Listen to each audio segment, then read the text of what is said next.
अस्सलाम वालेकुम नाज़रीन, आपने स्कूलों में निसाबी सरगर्मियाँ तो देखी होंगी, गैर निसाबी सरगर्मियाँ भी देखी होंगी, लेकिन अलाइट स्कूल जहानिया का वाद स्कूल है जो बच्चों की सेहत का ख्याल भी रखता है। आज यहाँ पर हेल्थ डे मनाया जा रहा है और आज तमाम बच्चों की सेहत की जो है वो चेकअप किया जा रहा है, उनकी जिस्मानी तौर पर जो है वो बीमारियों को चेक किया जा रहा है। इस के लिए अलाइट स्कूल में मौजूद हैं हबीब रंधावा साहब। ये फर्जंद जहानिया है और जहानिया से ताल्लुक़ रखते हैं, लेकिन लाहौर में अपनी जॉब जो है वो करते हैं। सबसे पहले हम डॉक्टर साहब से उनका तारुफ पूछेंगे और ये पूछेंगे कि जहानिया में ये कहाँ और कब वक्त देते हैं। डॉक्टर साहब, क्या हाल है आपके? अल्लाह का शुक्र अल्हम्दुलिल्लाह। हमारे नाज़रीन को बताइएगा कि आप जहानिया से कहाँ से पढ़े हैं और आपका मुकम्मल तारुफ, जो फैमिली बैकग्राउंड, और जहानिया में कहाँ और किस वक्त आप टाइम देते हैं।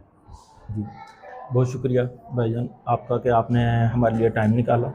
ठीक है, सबसे पहले मैं अपना छोटा सा इंट्रोडक्शन करवाता हूँ कि मेरा नाम डॉक्टर हबीब रंधावा, जैसे आपने मेंशन किया है, और मैं जहानिया से एक ही गांव है, चक नंबर 140 10 आर, तो वहाँ से बिलोंग करता हूँ। मेरी फैमिली और मेरे अबाव साहब वगैरह जहानिया में 140 10 आर से हैं।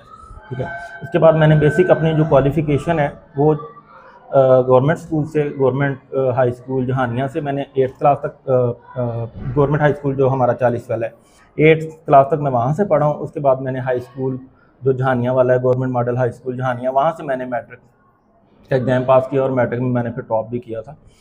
तो उसके बाद ये एफएससी के लिए भी मैंने गवर्नमेंट डिग्री कॉलेज जहानिया से पढ़ा हूँ, और एफएससी के बाद मेरा मेडिकल में एडमिशन हो गया था कायद आज़म मेडिकल कॉलेज भावलपुर से। कायद आज़म मेडिकल कॉलेज भावलपुर में मैंने एमबीबीएस करने के बाद मैंने अपना 1 साल के लिए अपने गांव में सर्व भी किया था, बेसिक हेल्थ यूनिट में as a medical officer, Chak number 140 10 R में। उसके बाद मैंने स्पेशलाइजेशन के लिए मुझे लाहौर जाना पड़ा, चिल्ड्रन हॉस्पिटल लाहौर।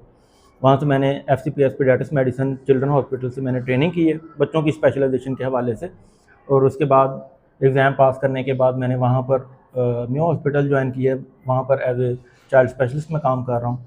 और इसके अलावा अभी रिसेंटली मैंने जो है वो फील किया कि हमारे इलाके में हमें, हमारे लोगों को ये एक कर्ज़ है उनका हमारे ऊपर, जो हमें उनका पे करना है। तो उस हवाले से मैंने बहुत सोचा, फिर मैंने प्लान बनाया कि मैं अपना जो वहाँ पर बिज़ी स्केड्यूल है लाहौर में, उसमें से कुछ 1-2 दिन अपने इलाके के लिए दूँ। बहुत मुश्किल था, चीज़ें मैनेज करना बड़ा मुश्किल था, वहाँ पर भी प्राइवेट प्रैक्टिस और जॉब करना बड़ा मुश्किल था, लेकिन जब इंसान उसका इरादा करता है तो अल्लाह ताला भी उसकी हेल्प करता है।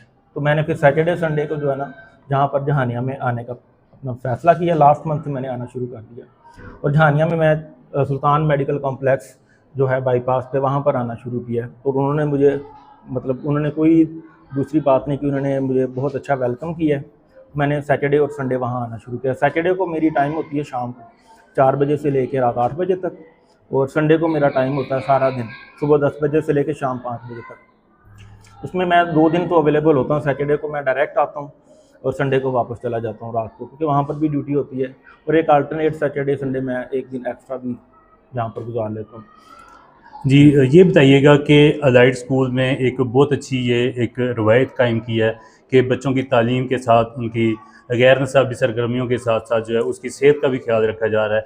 आप इसको किस नज़र से देखते हैं? ज़ाहिर है मेरी एक फ़ील्ड है चाइल्ड स्पेशलाइजेशन ना, तो मैं बच्चों के हवाले से मेरा, मतलब उसमें मैंने काम किया। मैं 10 साल हो गए मुझे, मैं सिर्फ बच्चों को ही चेक कर रहा हूँ। ठीक है, बच्चों के अलावा बड़े किसी को भी मैंने आज तक ना चेक किया ना मेडिसिन दी है। तो मेरा मतलब प्रायोरिटी और इंटरेस्ट हमेशा से बच्चों में ही, बच्चों की सेहत के हवाले से ही रहा है। ठीक है, और अलाइड स्कूल वालों ने, जब मैंने जहानिया आया था तो पहले दिन से उन्होंने मुझे जो है ना ऑन बोर्ड लिया हुआ था। ठीक है, और मेरे साथ इन टच थे कि हमें टाइम दें। तो ज़ाहिर मैंने इनको पहली प्रायोरिटी जो मेरी थी, जैसे ही उन्होंने मुझे किया था तो मैंने इनको ओके कर दिया था। फिर वो टाइम एडजस्ट करके हमने फिर आज का दिन रखा है। तो अल्हम्दुलिल्लाह मैं उनकी एडमिनिस्ट्रेशन का बड़ा मशकूर हूँ कि उन्होंने मुझे इस काबिल समझा, और मैंने उनको भी फर्स्ट प्रायोरिटी पे जो है ना वो टाइम दे के, तो जहाँ पर बच्चों की सेहत के हवाले से, आगाही के हवाले से जो है ना टाइम दिया। और बड़ा अच्छा प्रोग्राम हमारा रहा है, जहाँ पर बच्चों के बड़े कंसर्न थे जिनको हमने बड़े अच्छे तरीके से एड्रेस किया। नो डाउट ये सारे बच्चे माशाल्लाह हेल्दी हैं, अच्छे हैं, हर चीज़ है। तो हमें दोनों चीज़ों को लेके चलना होता है। बच्चों की एक तो फिज़िकल हेल्थ होती है, एक मेंटल हेल्थ होती है। तो स्कूल जो है वो एक अच्छी जगह होती है बच्चों को दोनों हवाले से गाइड करने के लिए, क्योंकि पेरेंट्स का भी सबसे ज़्यादा कंसर्न अब स्कूलों से ही रह गया। वो स्कूलों से एक्सपेक्ट करते हैं कि इन दोनों चीज़ों के हवाले से, हमारे बच्चे की सेहत के हवाले से भी और इसकी मेंटल प्रिपरेशन के हवाले से भी जो है ना वो स्कूलों पे डिपेंडेंट है। तो इस हवाले से अलाइट स्कूल ने एक बड़ा अच्छा स्टेप लिया है। तो उसमें जो है कि मैंने अपनी तरफ से पूरी कोशिश की है कि जहाँ पर आके अच्छा, ये बताएं कि आज कितने बच्चों का मुआयना किया गया और कौन कौन सी बीमारियां जो तशखीस की गई हैं जो नॉर्मल बच्चों में पाई जा रही हैं? आज ऑलमोस्ट 50 स्टूडेंट्स जो थे उनमें हमने उनका मुआयना किया है, जिसमें से सबसे मोस्ट कॉमन जो बीमारियां थी छोटे बच्चों में थी, जिनमें पाइका की हिस्ट्री है, बच्चे मट्टी खाते हैं, नॉन न्यूट्रिशनस चीज़ें ज़्यादा खाते हैं, मट्टी खा ली, पेंट खा लिया या कोई ऐसी चीज़ कागज़ वगैरह खा लिए, और ये पेट के कीड़ों की वजह से ये बीमारी होती है, आयरन डेफिशिएंसी एनीमिया की वजह से ये बीमारी होती है। तो ये सबसे मोस्ट कॉमन बच्चों में देखी गई है, जिसमें बच्चे ज़्यादातर अंडरवेट हैं और एनीमिया है, पेल हैं बच्चे ना, देखने में वो मतलब नज़र भी आ रहा होता है पेल है। तो ये सबसे ज़्यादा मोस्ट कॉमन मैंने देखा है। तो उस हवाले से ये था कि उसमें पेरेंट्स को भी गाइड करना था कि बच्चों की डाइट के बारे में थोड़ा सा ये है कि उनको कंसर्न होना चाहिए। ठीक है, फीडर बहुत ज़्यादा यूज़ करवाते हैं, हालांकि स्कूल में बच्चों में फीडर अवॉइड करना चाहिए, 2 साल के बाद फीडर वैसे अवॉइड करना चाहिए। तो इस हवाले से भी पेरेंट्स को गाइड करना था कि वो जो है वो फीडर को कम करें, इनको ग्लास में दूध पिलाया करें, कप में दूध पिलाया करें, क्योंकि बच्चे बड़े हो रहे हैं। ठीक है, और दूसरे नंबर पर उनकी जो है ना डाइट, उसमें दूध की क्वांटिटी को कम करके उनकी जो हेल्दी डाइट है जिसमें सॉफ्ट और जो है सॉलिड डाइट्स है उसको बेहतर किया जाए। जी डॉक्टर साहब, ये बताइएगा कि वायरल इन्फेक्शन का मौसम है और स्मोक का भी मौसम है, तो आप वालिदैन को क्या सजेस्ट करेंगे कि बच्चों के लिए कौन सी एहतियाती तदाबीर हैं और उनके लिए जो ज़रूरी हैं? जी, आजकल ये जो अक्टूबर, नवंबर, दिसंबर ये महीने होते हैं, इनमें सर्दियाँ शुरू होती हैं और आहिस्ता आहिस्ता फिर पीक की तरफ जाती हैं। उसमें ज़्यादातर वायरल इन्फेक्शन होते हैं जो सिंपल फीवर, फ्लू से शुरू होते हैं। ठीक है, उसमें एहतियाती तदाबीर यही होती हैं कि बच्चे जब उनको ट्रैवल करते हैं, जब स्कूल में भेजते हैं तो उनको प्रॉपर कवर करके भेजें ताकि हवा, मौसम, ठंड से वो बच सकें।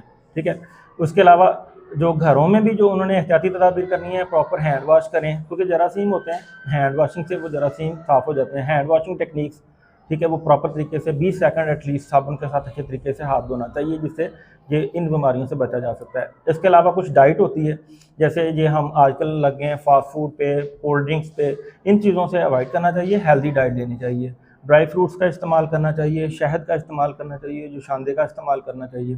ठीक है, और एग का इस्तेमाल करना चाहिए बच्चों में, स्पेशली ये आज देखा गया कि एग्स का हम इस्तेमाल नहीं करते, तो ये भी बच्चों को जो है ना टेम्परेचर को मेंटेन रखने के लिए, उनके वज़न को बेहतर रखने के लिए, उनको बहुत सारी बीमारियों से बचाने में बड़ी हेल्प देती है। यानी एक तो मौसमी लिहाज से हमें बच्चों को फुल कवर करना चाहिए और दूसरा डाइट को भी बेहतर करना चाहिए। डॉक्टर साहब, ये बताइएगा कि खसरा और रुबेला की जो वबा फैल रही है उसकी भी एक कैंपेन चल रही है, उसके बारे में आप क्या कहेंगे?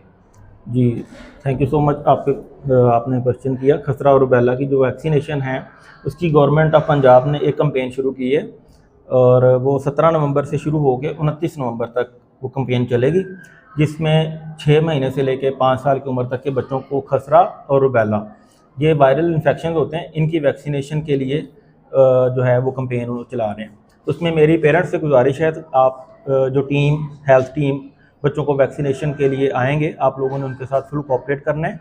और ये बच्चों की सेहत के लिए जो है ना सबसे बेहतरीन जो वो मतलब गवर्नमेंट की तरफ से भी है, और इसमें जो है ना बिल्कुल आपको कोई ऐसी टेंशन या परेशानी नहीं होनी चाहिए और आपको अपने बच्चों को वैक्सीनेट करना चाहिए। क्योंकि मेरा फील्ड है चाइल्ड स्पेशलाइजेशन का और मैं मेयो हॉस्पिटल में भी काम कर रहा हूँ और डिफरेंट प्राइवेट सेटअप में भी काम कर रहा हूँ। तो हमने देखा है कि पिछले दिनों में बहुत ज़्यादा केसेस हमें मिले हैं खसरा के, और यकीन करें कि अभी हमारे पास रिकॉर्ड में हम नहीं उसको हारे, लेकिन जितने पिछली पाकिस्तान और इंडिया की जो थोड़ी बहुत जंग हुई है और उसमें जितने भी लोगों की डेथ हुई है, उससे ज़्यादा डेथ तो खसरे से बच्चों की हुई है। ठीक है, तो इस हवाले से ये है कि हमें इन बीमारियों को लाइट नहीं लेना और इन वैक्सीनेशन को हमने अपने बच्चों को लाजमी करवाना है। और मोस्टली जो केसेस हमारे पास आते हैं, और वो आते ही मोस्टली जो हैं वो ऐसे होते हैं कि अनवैक्सीनेटेड होते हैं, बच्चों को वैक्सीनेशन लगी नहीं होती, और बच्चों की एज 8-9 महीने, 10 महीने, 1 साल ये वाली एज होती है, और वो उसकी खसरे की पेचीदगी के साथ हमारे पास आते हैं। मोस्टली को नमूनिया होता है और ज़्यादातर वो गर्दन तोड़ बुखार के साथ दिमाग के ऊपर भी कई दफ़ा ये वैक्सीनेशन असर कर जाती हैं, खसरा वाली स्पेशली। इसलिए हमें जो है ना प्रायोरिटी पे ये वैक्सीनेशन करवानी चाहिए अपने बच्चे। बहुत शुक्रिया डॉक्टर साहब। नाज़रीन, आपने सुना डॉक्टर साहब की बातें। अब हमने देखा गुज़िश्ता दिनों यहाँ पर सेंसी एग्जीबिशन का भी एक इनकाद किया गया, जो मुनफरिद चीज़ थी। जहानिया के स्कूलों में ऐसी चीज़ें, ऐसी एक्टिविटीज़ नहीं होती। आज हमने दूसरी मुनफरिद चीज़ अलाइट स्कूल में देखी है कि यहाँ पर सेहत की हिफाजत भी की जाती है, बच्चों की उनके जो केयर की जाती है, और उनको जो है सालाना और चंद माह के बाद जो है इनका जिस्मानी मुआयना भी किया जाता है। तो ये एक अच्छी एक्टिविटी है। दूसरे स्कूलों को भी ऐसी एक्टिविटीज़ जो है अडॉप्ट करनी चाहिए। आज तक के लिए इतना ही, मिलते हैं अगली वीडियो में। अल्लाह हाफ़िज़।